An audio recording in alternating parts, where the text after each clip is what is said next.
Kani gadega Patisi TV. Henen kesengi ke live ho terek unok pra. Wei na ki MDC upadang syusha je thamai ha ke election MDC steng samoy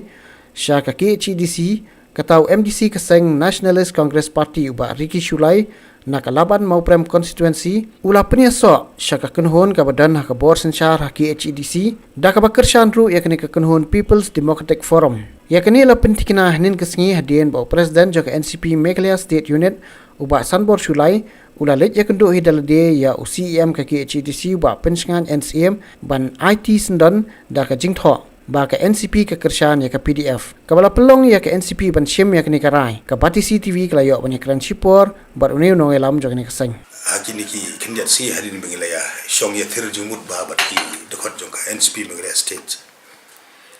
the based on the records ka bengiton ka party from the day one what akapor banganang don jo shop ngan resign abangan ya ngi don ya trail lang ba baka PDF apa je alam jong ba PNC kumu siam ngi stick from the day one ngi stick igini issues but kum ki records kolong ba ki issues ko bade ya ka illegal encroachment by the muda but hagi por ngela champion ba but asubna ko play yo ba PNC kum siam ko por ngile tristom but apo jelam ju ila la ban free ya ka building by laws ko jungi apo ka council but rule la approve ya ka ko ka house te kini ki borning issues aga ba nagriang ka council apo jelam jo ba PNC ngile don lang but ngidon hand in hand but ka sunjuki nong sen charge no aga ba ngidon kan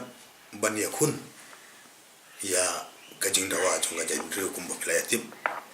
kumtu ki babun ki issues nado kamuda ka VAB but ki widi ki issues ki ba ngina yai budi but kajing wan jungi na party ru hadin Meghalaya prakhat na pro kiliang ni so ba kajing